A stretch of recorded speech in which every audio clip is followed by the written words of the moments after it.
A Nikolai le encantaba su trabajo. Fue casi como una guerra real, excepto que nadie murió como resultado de sus acciones. Eso y las posibilidades de morir eran muy mínimas. Nikolai hizo pruebas de choque con varios equipos militares.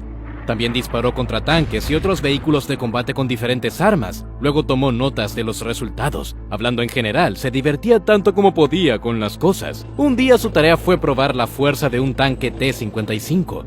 El curso de acción incluía minas antitanque. De acuerdo, solo se usarían si el vehículo resistiera con éxito el bombardeo del cañón antitanque.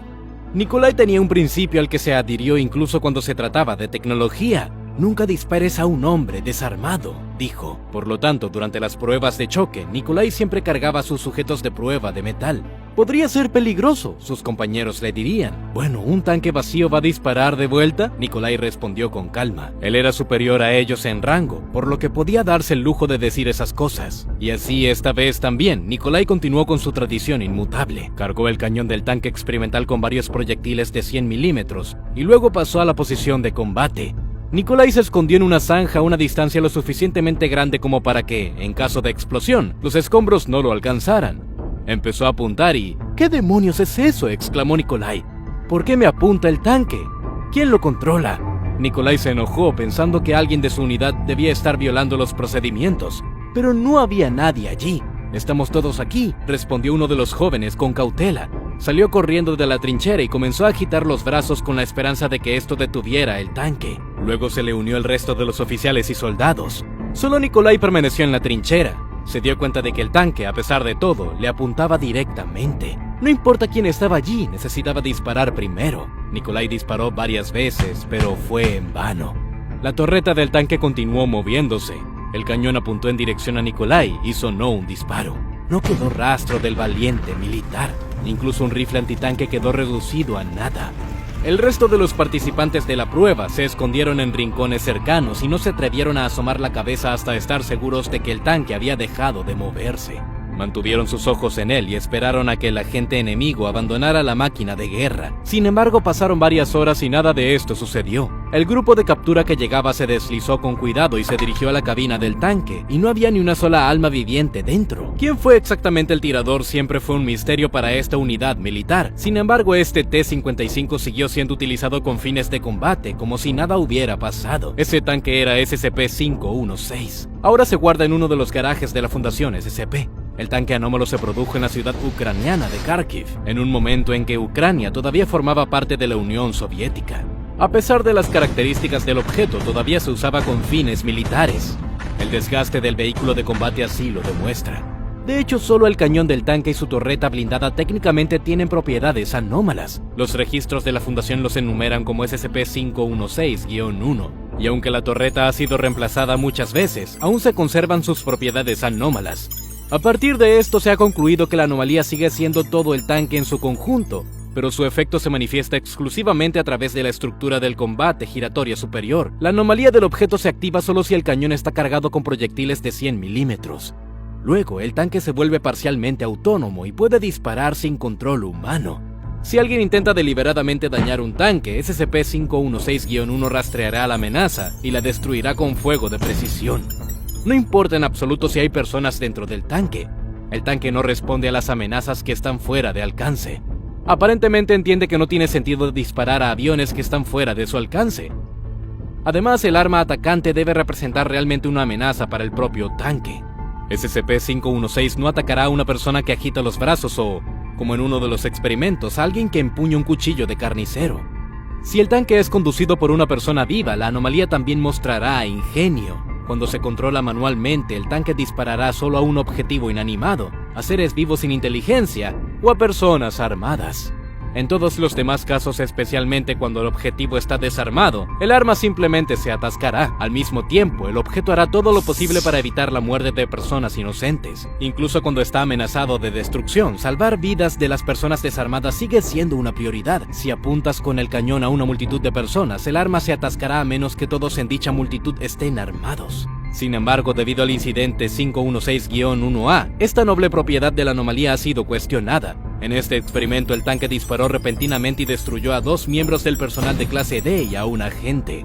Esto le dio al personal una razón para reconsiderar el estado del objeto y la necesidad de moverlo de la clase segura a Euclides. Sin embargo, pronto esto quedó claro con un detalle muy curioso. Una de las víctimas apareció como miembro de la clase D de la Fundación después de ser condenado por traición. Además, era un traidor habiendo sido sargento en la misma unidad de tropas donde se había instalado SCP-516.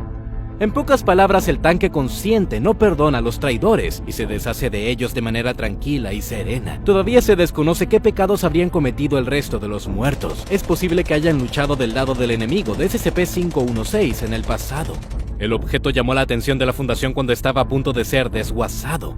Los responsables del procedimiento se olvidaron de descargar el cañón del tanque y como castigo de su desatención fueron eliminados de inmediato. Si estamos hablando del incidente con Nikolai que mencioné al comienzo del video, entonces lo más probable es que el sujeto experimental fuera el propio Nikolai, no el tanque. El pobre hombre no tenía idea de que ese día la alta dirección había decidido utilizarlo para probar un nuevo proyecto, un tanque inteligente. La fecha de lanzamiento de la máquina y las pruebas iniciales están clasificadas. Bueno, ¿eso realmente me ha detenido alguna vez? Sabemos con certeza que la anomalía se produjo en Kharkiv. Los tanques se han ensamblado allí desde 1932. Quizás esta copia fue preparada específicamente para la Séptima Guerra Oculta, que se desarrolló en paralelo con la Segunda Guerra Mundial. O tal vez se hizo específicamente para la Segunda Guerra Mundial. Pero teniendo en cuenta el festival de sangre que tuvimos en ese momento, casi nadie hubiera apreciado un tanque tan poco confiable que dispararía a sí mismo. Además, el modelo T-55 no anómalo apareció mucho más tarde, en 1958. Durante ese periodo de posguerra, cuando todos los gobiernos del mundo comenzaban a recuperarse de la destrucción a gran escala, un tanque pacifista realmente tenía sentido. La autonomía que se dio al tanque permitió evitar el comportamiento impredecible por parte de los militares. Para evitar más conflictos era necesario eliminar a todos los hostiles armados y salvar a los civiles a toda costa. Pero, ¿por qué entonces solo el cañón tendría tales propiedades? Después de todo, equipar un tanque con un cañón no es la única opción. Aquí se pueden dar dos explicaciones. Primero, el arma puede ser una versión experimental. En segundo lugar, quizás las acciones del resto de las armas estén dirigidas contra quienes amenazaran a la tripulación del tanque y no al vehículo de combate en sí. Pero ¿a quién estaba destinado? El hecho de que el tanque se hubiera producido en la URSS no significa en absoluto que haya servido allí. El T-55 fue un modelo de compra frecuente que participó en numerosos conflictos armados, pero como dije, tales pacifistas no son necesarios en guerras a gran escala. El tanque probablemente se usó para reprimir protestas y revoluciones o para abordar problemas pequeños de nivel táctico en áreas densamente pobladas. En tal caso, lo apropiado es salvar vidas y eliminar a los individuos más peligrosos. Otro caso de uso para tal anomalía es una especie de caballo de Troya. La tripulación podría dejar un tanque vacío no lejos de las tropas enemigas, o el tanque fue entregado directamente a la guarida del enemigo y desde allí la anomalía disparó a todos los enemigos. Este método hizo posible ganar pequeños conflictos usando solo un tanque. Lo principal es que se mantenga cargado al mismo tiempo. Pero lo más interesante es cómo lograron los constructores de tanques lograr tal efecto. Hoy en día, en el mundo normal y no anómalo, los robots asesinos autónomos son algo muy real. Sin embargo, para un tanque de mediados del siglo XX, sin un solo elemento digital en la configuración, esto es muy sorprendente. Y aunque es probable que los robots asesinos disparen automáticamente de forma indiscriminada, el T-55 anómalo tiene una mente propia, tal vez incluso la de otra persona. Sería lógico suponer que la conciencia de algún destacado líder militar fue trasplantada a la máquina. Por ejemplo, alguien que peleó en la Segunda Guerra Mundial.